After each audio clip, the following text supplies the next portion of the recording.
السلام علیکم ورحمۃ اللہ وبرکاتہ۔ حسد، نفرت اور بدگمانی سے بچو۔ حضرت دامت برکاتہم نے بہت قیمتی باتیں ارشاد فرمائی ہیں۔ آپ تمام حضرات پوری بات کو دھیان و توجہ کے ساتھ میں سنیں اور ان تمام باتوں پر عمل کرتے ہوئے نقل و حرکت کے ذریعے سے پوری امت تک پہنچائیں۔ جیسا وہ بچہ جو پاخانے میں پڑا ہوا ہو تو ماں اس کے پاخانے سے نفرت کرے گی اور اس سے محبت کرے گی، اسے پاک کرے گی، صاف کرے گی، اسے پیار کرے گی، دودھ پلائے گی۔ موٹی بات،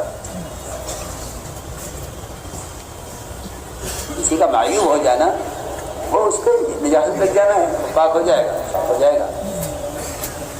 تو میں نے عرض کیا ہے کہ دو کاموں سے بچو۔ ایک تو اگر اللہ نے کسی کو کسی خیر سے نوازا ہے اس سے حسد مت کرو، اور اگر کسی میں کوئی خرابی ہے تو اس سے نفرت نہ کرو۔ یہ اگر اصول تھام دو تو میں کہتا ہوں بہت امن ہو سکتا ہے دین کے شعبوں میں، اور بہت قربت ہو سکتی ہے دین کے شعبوں میں، بہت مگر مشکل یہ ہے کہ شیطان اس سے تو مایوس ہو گیا کہ مسلمان غیر اللہ کی پوجا کرے گا، لیکن تمہارے درمیان تحریش، تمہارے درمیان اختلاف، تمہارے درمیان بدگمانیاں پیدا کرنے سے وہ مایوس نہیں، وہ بہت امید پر ہم نے عبادت کی حسد نہ کرو، کیونکہ حسد کرنے والا اللہ تعالیٰ کی تقسیم سے اختلاف کرتا ہے، اس لیے اللہ تعالیٰ حاسد کو محروم کر دیتا ہے۔ ارے بہت اہم بات ہے اگر کوئی سمجھے، حاسد کی نیکیوں کے ضائع ہونے کا جو سبب ہے وہ اللہ کی تقسیم سے اختلاف کرنا ہے۔ حسد کا مفہوم یہ ہے کہ اللہ نے اس کو یہ چیز کیوں دی، یہ کہتے ہیں کہ کوئی آدمی اگر حسد کی بیماری میں مبتلا ہے تو اس کا علاج یہ ہے کہ وہ جس سے حسد کرتا ہے اس دو کام کر لے اس کے لیے۔ ایک تو مجمع میں اس کی تعریف کیا کرے، اور ایک تنہائی میں اس کی نعمت کو باقی رکھنے کے لیے دعا کیا کرے۔ میری بات بول رہا ہوں، اس کی نعمت کی بقا کی دعا کرے تنہائی میں، اور مجمع میں اس کے عمل کی تعریف کر دے۔ چند دن میں اس کے اندر سے حسد کی بیماری محسود کے لیے ختم ہو جائے۔ یہ طریقہ بتایا ہے، یہ آسان راستہ ہے۔ بہت سے شاید بھی کرتے ہیں ہم سے کہ بھائی حسد پیدا ہوتا ہے کیا؟ میں تو بہت آسان ہے، جس سے آپ حسد کرتے ہیں اس کی توجہ میں تعریف کر دیں، اور تنہائی میں اس کی نعمت کی بقا کے لیے اللہ سے دعا کر لیں۔ تو میں ایک بات عرض کی ہے کہ حسد نہ کرو۔ کیوں؟ کیونکہ جس طرح اللہ رب العزت مال کو تقسیم کرنے والے ہیں، اسی طرح اللہ رب العزت علم کو، دین کے کاموں کو بھی تقسیم کرنے والے ہیں۔ اللہ اعلم حیث یجب رسالتہ، اللہ جانتے ہیں کہ اس کو اپنا پیغام کسی کے ذریعے پہنچوانا ہے۔ جی ہاں، اللہ جانتے ہیں۔ اللہ یصطفی، اللہ خود چنتے ہیں جس کو چاہتے ہیں۔ انسانوں میں سے، فرشتوں میں سے اللہ خود انتخاب کرتے ہیں۔ اس لیے صحابہ کرام میں کی اجتماعیت کی ایک بڑی وجہ یہ تھی کہ وہ آپس میں حسد نہیں کرتے، کیونکہ حسد کرنے والا مقابل بنتا ہے، معاون نہیں بنتا، اور یہ دعوت کا کام ایک دوسرے کے تعاون سے ہوگا۔ میری بات بہت اہم ہے، دعوت کا کام تعاون سے ہوگا۔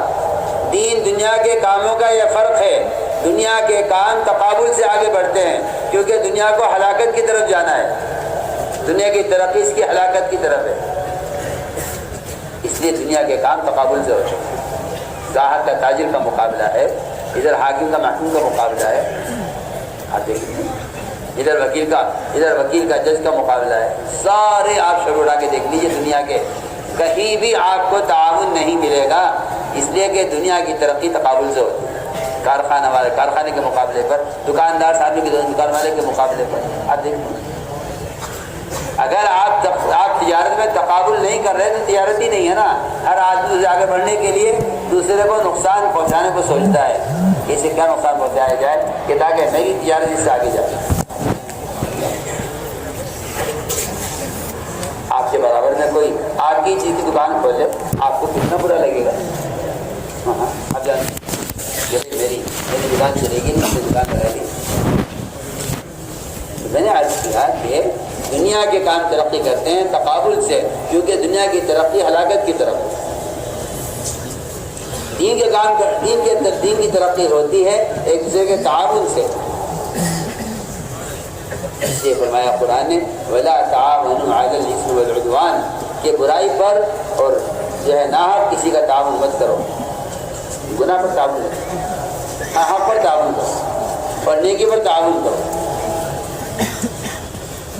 تو صحابہ کرام کا معمول یہ تھا کہ جب وہ کسی کے اندر کوئی خصلت دیکھتے تھے تو اس کے ساتھ رہنے کی کوشش کرتے تھے. اس کے ساتھ رہنے. ہماری مشکل یہ ہے کہ اگر کسی میں کوئی خیر ہے تو ہم یہ چاہتے ہیں کہ یہ خیر کسی طرح کسی سے ختم ہو. نہ آپ کو واقعہ سے کہ صحابہ کی اجتماعیت کس طرح ہو.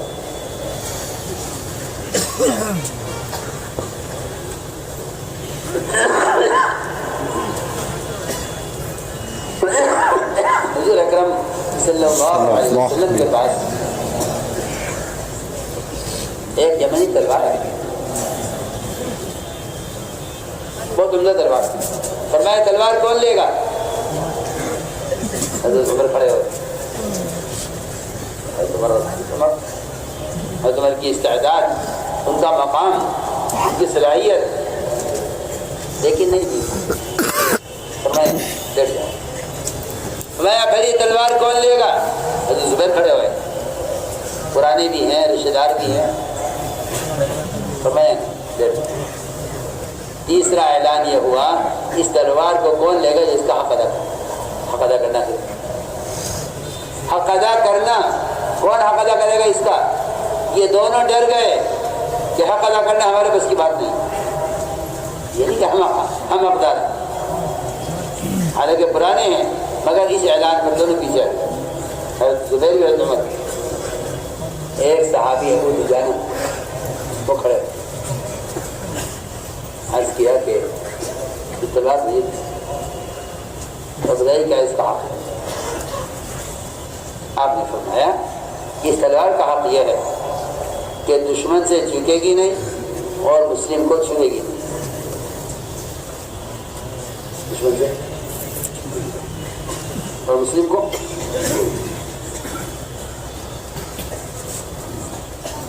جب تلوار ابو دجانہ کو دی, حالانکہ بڑے موجود تھے, پرانے تھے, تو ابو دجانہ تلوار لے کر نکلے. حضرت زبیر رضی اللہ تعالیٰ عنہ ان کے پیچھے پیچھے گئے کہ آخر کیا بات ہے کہ ہمارے ہوتے ہوئے تلوار کو دی. تلوار ان کے کام دیکھا, میدان میں اترے. میں بہت اہم بات عرض کر رہا ہوں. کسی بات کا نہ سمجھ میں نہ آنے کا تقاضا یہ نہیں ہوتا کہ آدمی کام چھوڑ کر بچڑ جائے, بلکہ جو کام کر رہے ہیں ان کے ساتھ جڑ کر کام کو دیکھا جائے کیا کام ہے. جب زبیر رضی اللہ تعالیٰ تلوار لے کر حضرت ابو دجانہ تلوار لے کر چلے تو حضرت زبیر ناراض ہو کر نہیں بیٹھ گئے گھر میں, بلکہ حضرت زبیر رضی اللہ تعالیٰ ابو دجانہ کے پیچھے پیچھے میدان میں گئے.